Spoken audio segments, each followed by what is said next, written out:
Eh, Rekan-rekan media yang saya hormati, Bapak Ibu sekalian, pada hari ini tanggal 3 Desember tahun 2025 kami berada di Posko Nasional Penanggulangan Bencana di Halim Perdana Kusuma. Pertama-tama kami menyampaikan bela sungkawa yang sedalam-dalamnya kepada saudara-saudara kami yang di Aceh, di Sumatera Utara, dan di Sumatera Barat yang menjadi korban banjir dan longsor.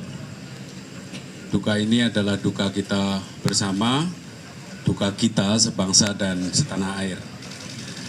Pada kesempatan ini, sesuai instruksi dari Bapak Presiden, kami ingin menyampaikan update kondisi terkini dan upaya yang telah pemerintah lakukan untuk memastikan penanggulangan bencana terus berjalan secara cepat, efektif, dan responsif.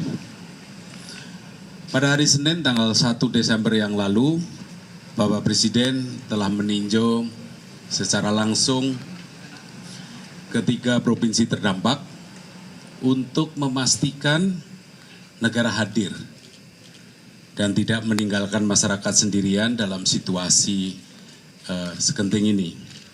Bapak Presiden telah memimpin langsung koordinasi seluruh kementerian lembaga, TNI dan Polri, dan juga pemerintah daerah serta BUMN. Bapak Presiden memberikan instruksi agar situasi ini diperlakukan sebagai prioritas nasional, termasuk jaminan bahwa dana dan logistik nasional tersedia secara penuh, secara total. Salah satunya pada saat tanggap darurat ini menggunakan dana siap pakai. Seluruh lembaga telah diinstruksikan oleh Bapak Presiden untuk ekstra responsif dan memastikan fokus dalam penyelamatan korban, distribusi bantuan, dan pemulihan berbagai fasilitas dan layanan vital. Artinya terus dilakukan penanganan nasional dengan mengerahkan sumber daya maksimal pemerintah pusat dari seluruh kementerian dan lembaga, baik itu BNPB, termasuk juga luar biasa dari TNI dan Polri. Berikutnya, pemerintah juga terus waspada dan siap siaga. BMKG sudah menyampaikan ada potensi hujan lebat, bahkan sangat lebat sampai akhir tahun ini, termasuk di wilayah Aceh, Sumatera Utara, Jawa, Kalimantan, Maluku, dan Papua. Dan ini kami telah mewaspadai dan mempersiapkan sedini mungkin untuk mengurangi risiko semaksimal mungkin. Pemerintah terus memastikan kelancaran pengiriman layanan dasar ke seluruh wilayah bencana. Kita telah mengirimkan lebih dari 500.000 ton bantuan dari berbagai pihak, baik itu paket sembako, makanan siap saji, obat-obatan, tenda, selimut, serta bantuan langsung lainnya untuk warga terdampak termasuk daerah yang jalur aksesnya terputus. Jadi tidak terdampak langsung, tapi terdampak tidak langsung karena akses logistiknya terputus. Dalam beberapa hari terakhir, struktur komando terus diperkuat. Posko terpadu di provinsi, kabupaten aktif, pos pendamping nasional dari BNPB, dari TNI, Polri, dan kementerian terkait sudah ditempatkan dan sistem distribusi logistik terus dipastikan kelancarannya. Untuk memastikan penyaluran bantuan dan evakuasi, pesawat angkut A400 telah diterjunkan untuk mobilisasi logistik berskala besar. Lebih dari 50 helikopter dari TNI, Polri, dan BNPB juga digunakan untuk menjangkau wilayah terisolir. Kita juga memperoleh laporan daerah yang aksesnya terputus seperti Aceh Tamiang, Langsa, dan per kemarin sudah berhasil dilakukan airdrop dengan pesawat angkut TNI AU CN 295 A2904 dan juga C130J Super Hercules. Didukung oleh pengiriman logistik melalui jalur laut dengan kapal TNI, kapal angkut TNI.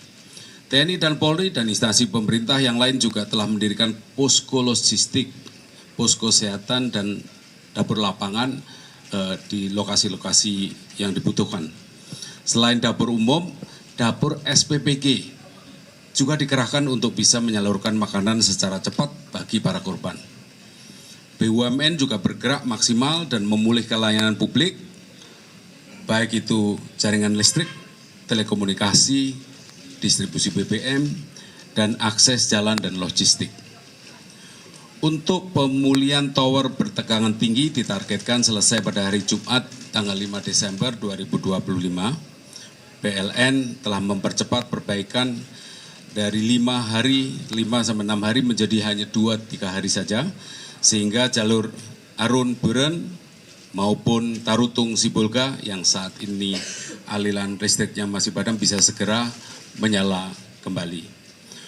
Untuk pemulihan layanan telekomunikasi di Sumatera, Telkom sudah menurunkan personil sebanyak 2.498 yang tergabung dalam tim recovery. Sampai proses perbaikan selesai, mereka akan bertugas di lokasi. Pengiriman BBM melalui jalur darat juga terus diupayakan oleh Pertamina, didukung oleh berbagai pihak. Saat ini Satgas Penertiban Kawasan Hutan sudah turun tangan menelusuri dugaan gelondongan kayu yang banyak terbawa arus banjir. Pemerintah terus menelusuri pihak-pihak yang diduga melakukan pelanggaran melalui analisis citra satelit. Untuk fase tata kelola rehab rekon juga sudah dikoordinasikan. Lead agency untuk fase tanggap darurat sekarang ini tetap BNPB. Fase rehab rekon telah mulai dipersiapkan. Targetnya dalam 100 hari dan timeline 1 tahun disiapkan agar publik dapat mengawasi capaian secara terukur.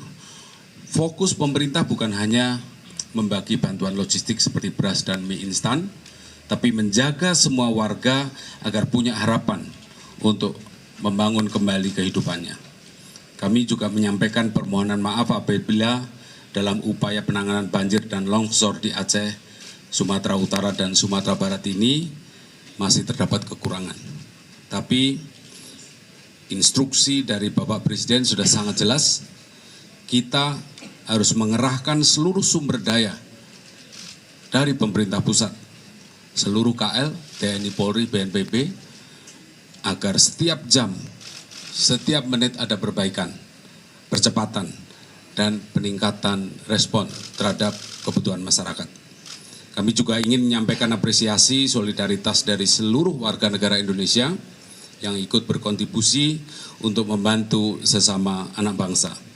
Marilah kita berikan juga apresiasi bagi seluruh petugas dan relawan yang berjibaku di tengah lapangan untuk menyelamatkan para korban dalam situasi yang sangat-sangat tidak mudah.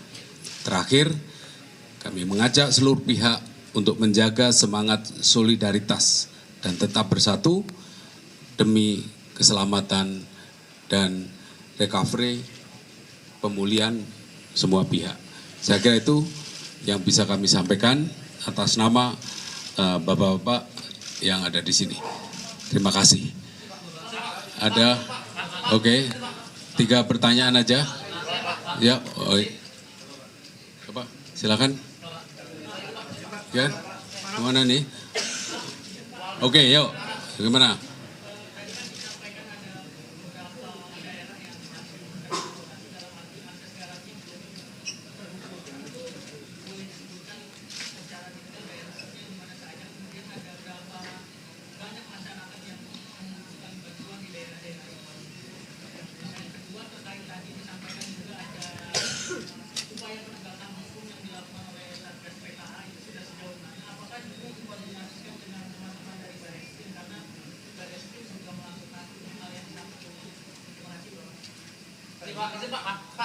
Ya, di mana? Oh ya, itu. Oke, di mana? Ya. Penyaluran bantuan yang dilakukan melalui helikopter itu kan viral karena saat diterima oleh warga itu rusak Pak. Seperti beras dan minyak itu nggak bisa terpakai lagi. Apakah ada evaluasi untuk penyaluran yang dilakukan melalui helikopter? Dan yang kedua soal kemarin ada warga yang menjarah minimarket dan ditahan oleh kepolisian. Apakah itu memang langkah yang dibutuhkan atau harus dilakukan oleh kepolisian mengingat warga itu menjarah karena sedang terhimpit bantuan yang tak kunjung datang? Yang ketiga, udah perempuan cewek, oh gantian, iya Mbak, ya, break.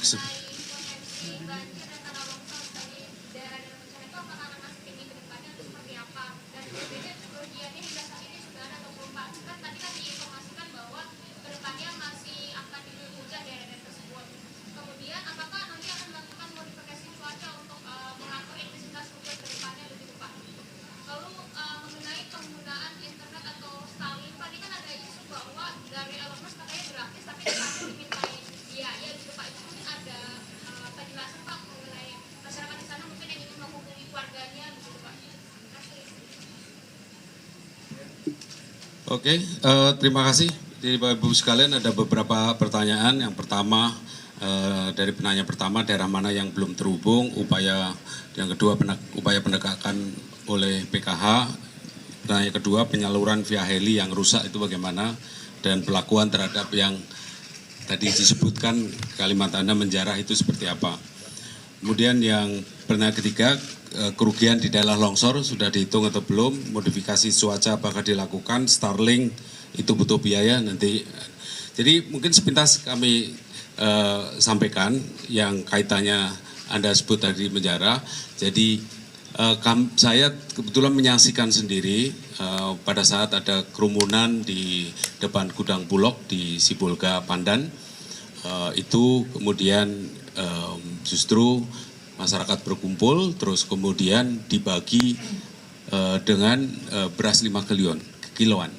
Jadi dalam situasi seperti ini pemerintah berusaha untuk meringankan beban masyarakat. Jadi karena masyarakat butuh, ya waktu itu terus langsung satu orang dikasih satu calon. Artinya apa? Sebetulnya yang terjadi waktu itu di Sibolga itu adalah pemberian bantuan kemudian bisa berjalan dengan baik. Yang awalnya memang berkerumun, kemudian sudah bubar.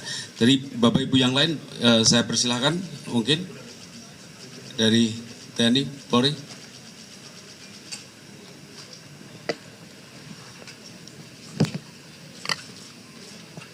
Terima kasih, mohon izin Bapak Menko PMK menambahkan apa yang tadi sudah dijelaskan terkait dengan beberapa hal yang mungkin bisa kami tambahkan. Yang pertama terkait dengan arahan untuk ikut bersama-sama membantu membuka akses. Mungkin perlu kita informasikan bahwa saat ini khusus Aceh yang memang saat ini terdampak paling luas, saat ini sudah dapat diakses dengan kapal laut di 6 wilayah. Lok Sumawe, Biren, Aceh Utara, Aceh Timur, Langsa, Aceh Tamiang.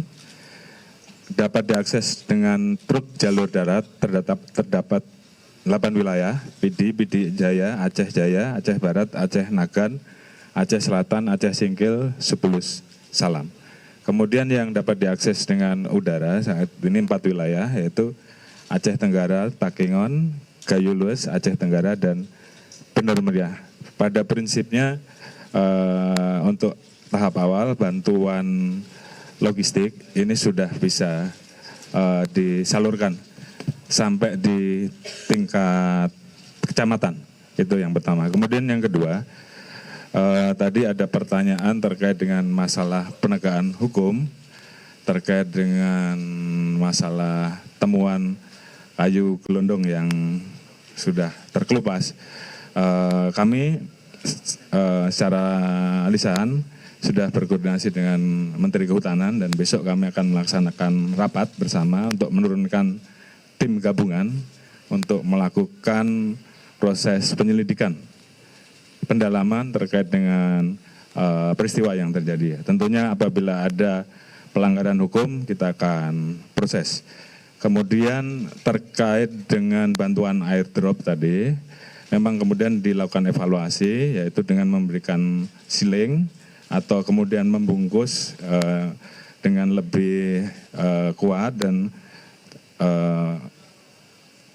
tingkat ketinggiannya pun kita turunkan untuk supaya logistik yang disalurkan lewat airdrop tetap terjaga. Kemudian terkait dengan tadi adanya informasi penjarahan bahwa sampai saat ini sudah tidak ada lagi yang diamankan, semuanya kita lepas. Jadi kita juga paham bahwa saat itu mereka hanya membutuhkan logistik, makanan, dan saat ini semuanya sudah dilepas. Terima kasih. Pak Panglima, Pak Kasat. Untuk wilayah yang tidak bisa dijangkau oleh darat, TNI sudah melaksanakan pengiriman lewat udara, yaitu menggunakan sistem helibox. Jadi barang itu dijatuhkan dari pesawat dalam bentuk box-box yang pakai baling-baling sehingga pada saat ke tanah tidak hancur. Kemudian juga menggunakan payung udara, itu di dropnya lewat Hercules C-130. Kemarin sudah dilaksanakan di Aceh Tamiang, kemudian hari ini juga akan kita laksanakan sistem drop CDS, Carry Delivery System, yaitu menggunakan pesawat CN dan Hercules. Kemudian tadi ada yang tanya tentang yang logistik yang hancur. Jadi kemarin dalam pemberian bantuan, memang saya tekankan kepada prajurit TNI untuk tetap menjaga keamanan personil dan alutsista, yaitu pesawat yang digunakan. Karena di Padang ada personil TNI, tiga personil, dua dari POM, satu Babinsa. Pada saat membantu penanganan bencana terbawa arus, beberapa hari ditemukan dalam keadaan meninggal dunia. Sehingga saya tekankan bahwa dalam penanganan perbantuan agar tetap menjaga keamanan personil dan alutsista yang digunakan.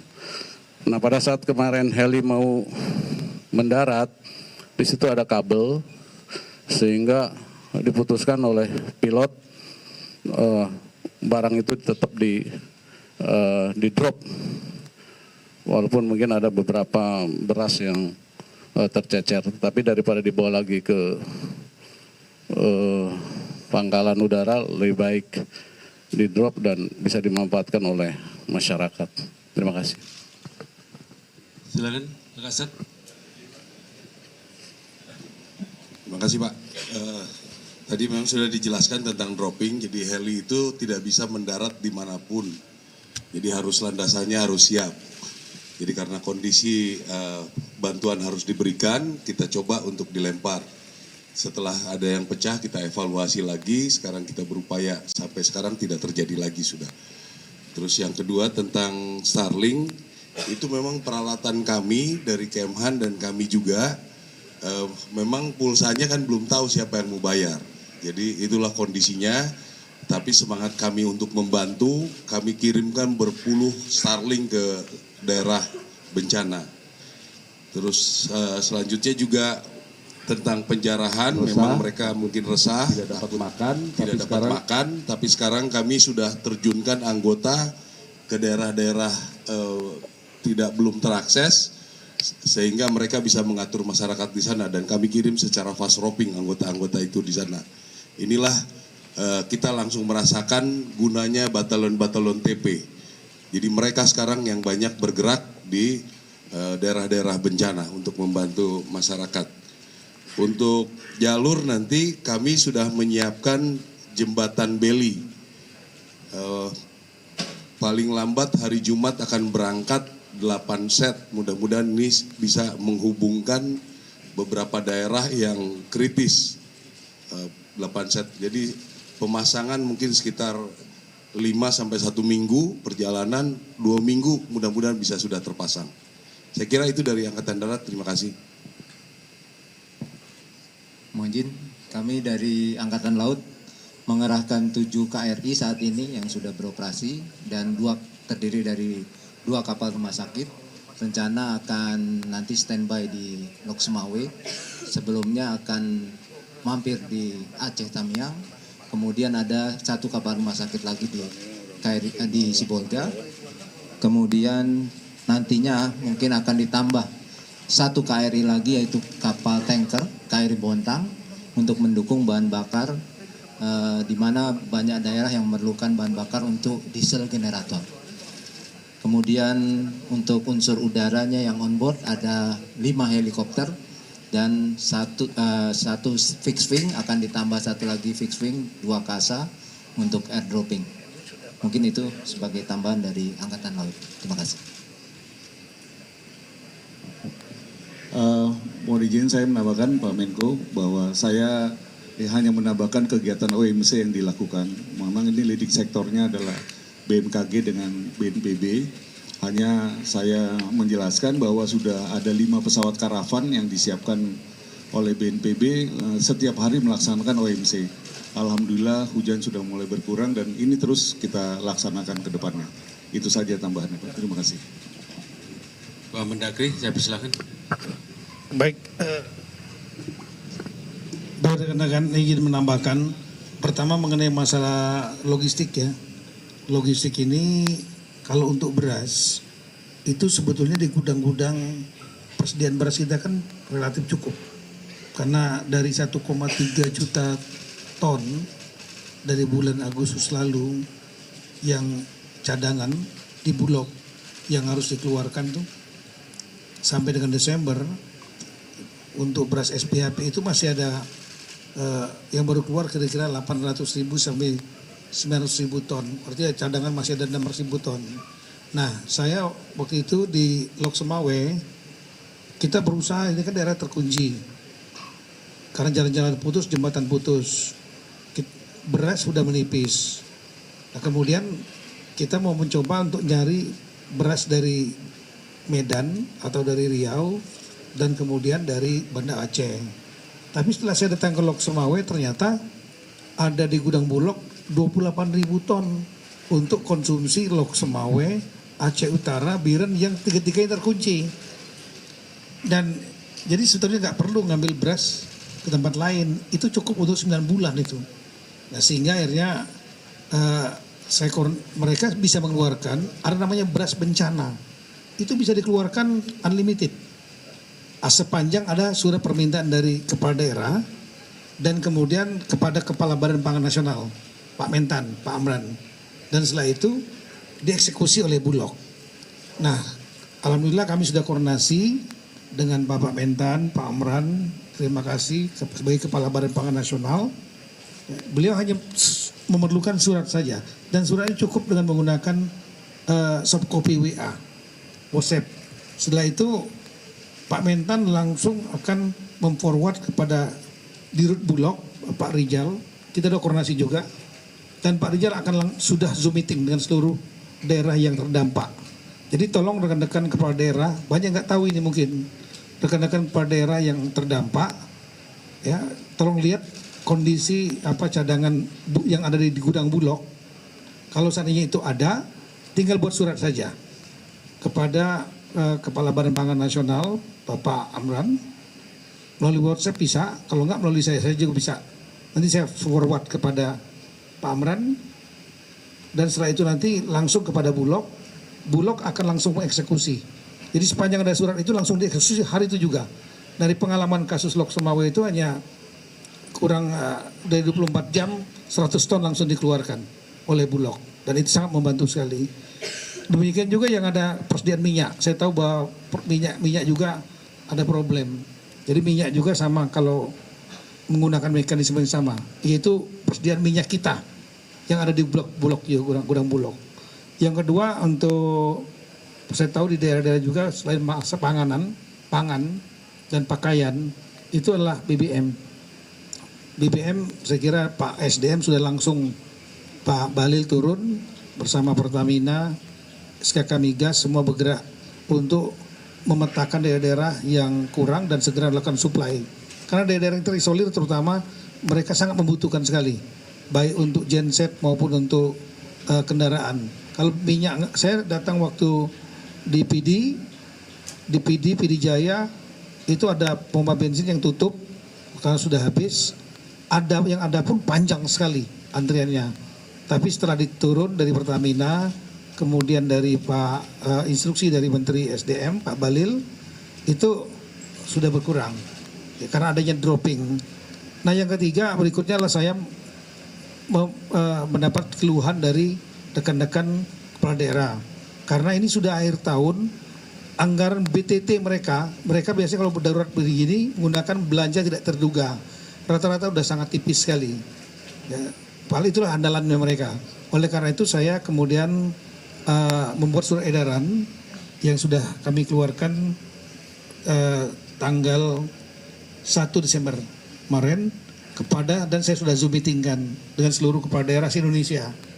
Ini waktunya, ini sekaligus momentum ini saya sampaikan, inilah waktunya bagi rekan-rekan kepala daerah untuk saling membantu satu sama lain, karena ini bisa terjadi di mana aja, kapan saja.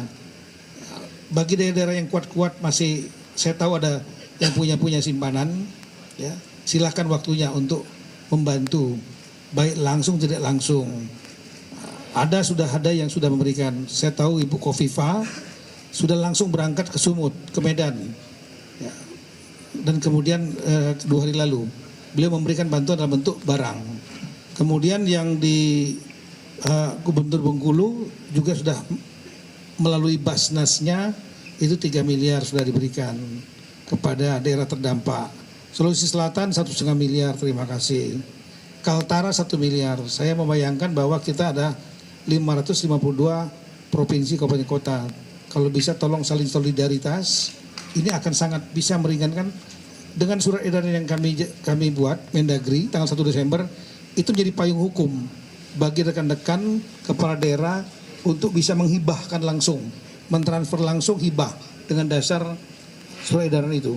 Jadi saya mohon maaf, momentum ini saya mohon kepada rekan-rekan kepala daerah saling solidar satu sama lain. Kemudian yang terakhir, kami juga sudah dengan izin dan sudah saya sampaikan kepada Pak Menseknek, Pak Mensekap, tanggal 1 Desember kami melaksanakan rapat koordinasi dengan sejumlah kementerian lembaga. Yang kita antisipasi adalah satu bencana, termasuk juga Natal dan Tahun Baru yang tidak lama lagi. Ya, ada unsur di situ selain potensi bencana, kemudian transportasi, keamanan, kemudian juga demand terhadap pangan akan tinggi selain masalah mobilitas masyarakat untuk berlibur atau merayakan Natal dan Tahun Baru dengan seluruh Forkompinda. Jadi saya mohon kepada rekan-rekan jajaran Forkompinda, mohonlah untuk segera melakukan konsolidasi, karena kami sudah sampaikan kemarin, lakukan rapat konsolidasi seluruh provinsi, kabupaten kota, Forkompinda untuk memetakan persoalan-persoalan termasuk persoalan-persoalan bencana dan antisipasinya di wilayah masing-masing. Kami kira itu, terima kasih. Betul Pak Seksa, silakan. Izin Pak Menko dan Bapak-Bapak sekalian, saya izin sedikit menambahkan 2 poin sekaligus menjawab tadi beberapa pertanyaan. 1, update terkait mengenai Aceh Tamiang. Jadi laporan dari TNI, Polri, BNPB, kemudian beberapa kali kami menghubungi Bupati Aceh Tamiang, Pak Armia Fahmi. Intinya adalah tanggal 2 Desember lalu jalur darat yang sebelumnya terputus sudah tersambung.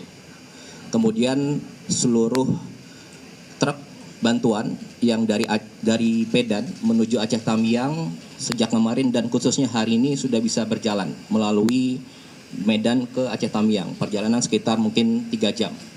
Kemudian tadi terakhir kami jam 1 menghubungi langsung beliau. Jam 1 siang tadi beliau sedang menurunkan bantuan yang truk-truk datang dari Medan di Aceh Tamiang. Dan jadi intinya alhamdulillah jalur darat sudah sambung. Sebelumnya memang sebelum tanggal 2 jalur darat terputus dan logistik tetap disalurkan melalui udara dan laut. Memang di sana ada 12 kecamatan, sekitar 216 desa. Tentunya belum semua. Dan alhamdulillah hari ini dan kemarin sudah jalur darat.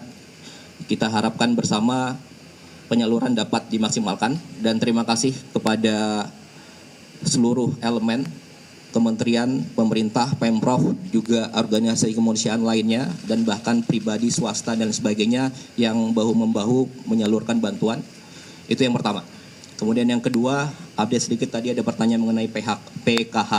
Jadi seiring dengan evakuasi dan penanganan korban yang menjadi fokus utama pemerintah, jadi penyebab bencana ini menjadi perhatian juga. Dan selain faktor cuaca yang ekstrim tentunya, ada faktor kerusakan lingkungan yang memperparah bencana. Dan ini terus ditelusuri secara serius. Dan seiring dengan evakuasi dan penanganan sebagai fokus utama, pemerintah melakukan evaluasi dan investigasi secara menyeluruh terkait bencana ini. Oke, terima kasih.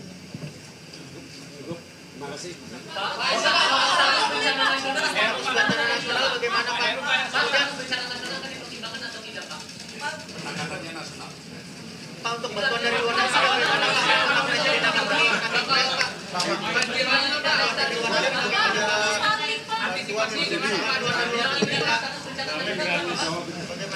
Taleng gratis semuanya. Presiden akan rencana yang di Aceh ini belum dapat, Pak. Mereka katanya menghalangi jalan, Pak. Supaya buat itu nggak bisa. Di Aceh Utara sama Aceh Tengah ada jalanan yang dihalang karena kampung ini belum dapat bantuan, Pak. Sudah bisa bagi Pak. Ini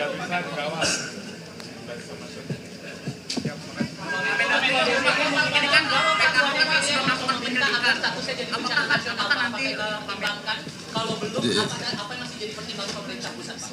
Jadi yang setelah saat ini terjadi adalah seluruh kementerian dan lembaga diperintahkan oleh Bapak Presiden, termasuk TNI Polri, ya, BNPB, dan semua komponen untuk mengerahkan sumber daya yang ada semaksimal mungkin menangani bencana di Sumatera ini.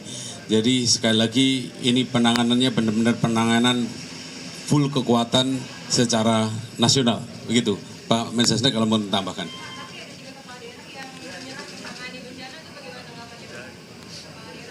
Jadi memang sekali lagi ini sudah ditangani juga.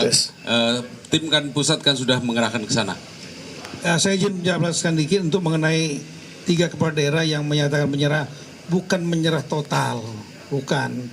Mereka tetap bekerja semampu mereka. Tapi ada yang mereka nggak mampu. Tolong bagi Bapak Ibu yang ngikutin betul ke lapangan. Contoh misalnya Aceh Tengah, terkunci. Jalan semua terkunci. Karena longsor, ada jembatan putus. Dari utara, dari Lok Sumawai putus, dari selatan juga putus. Mereka tetap bekerja, cuma dengan kemampuan yang ada.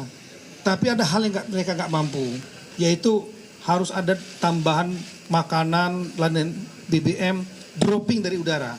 Dia nggak punya pesawat. Dan kemudian kedua adalah jalan-jalan yang putus tadi kan perlu ada longsor, perlu alat berat. Dia nggak punya kemampuan. Nah di situ sebenarnya mereka minta itu. Dan dari pemerintah pusat mau nyerah mau enggak, kita menilai sendiri, kita akan dukung dari hari pertama sepenuhnya. Saya kira itu. Terima kasih.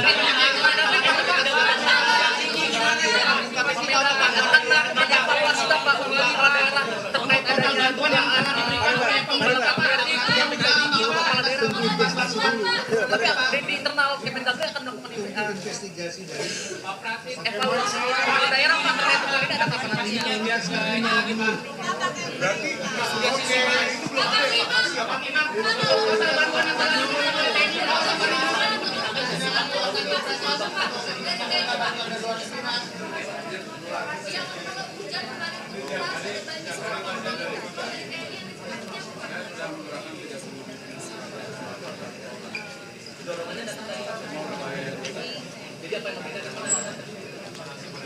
Pak, bantuan asing apakah boleh masuk, Pak? Bantuan asing bagaimana, Pak? Pak, bantuan asing apakah sudah boleh masuk? Kita masih punya kekuasaan. Pak, tapi investigasi itu bagaimana, Pak, ya soal kayu, Pak? Jadi sampai dengan saat ini belum membutuhkan bantuan asing, begitu?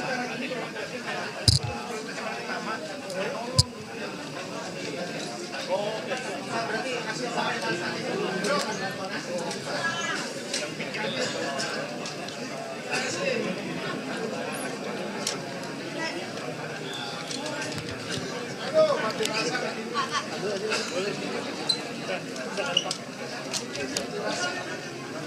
Jangan, gue butuh data ini. Bukan lagi bukan gue foto. Kan gue butuh data. Pak, kita foto. Gue sama.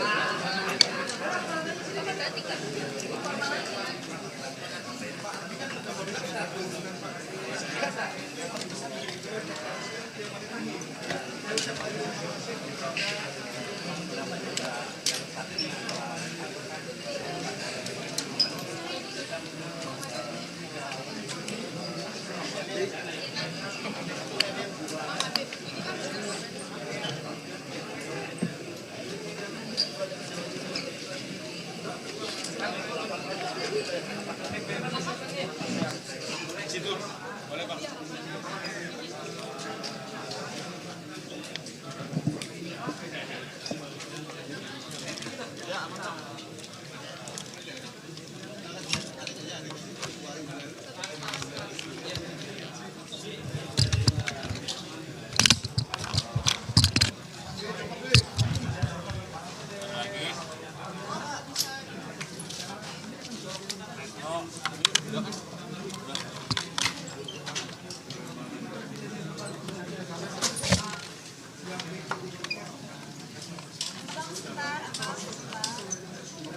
Apa. Metro.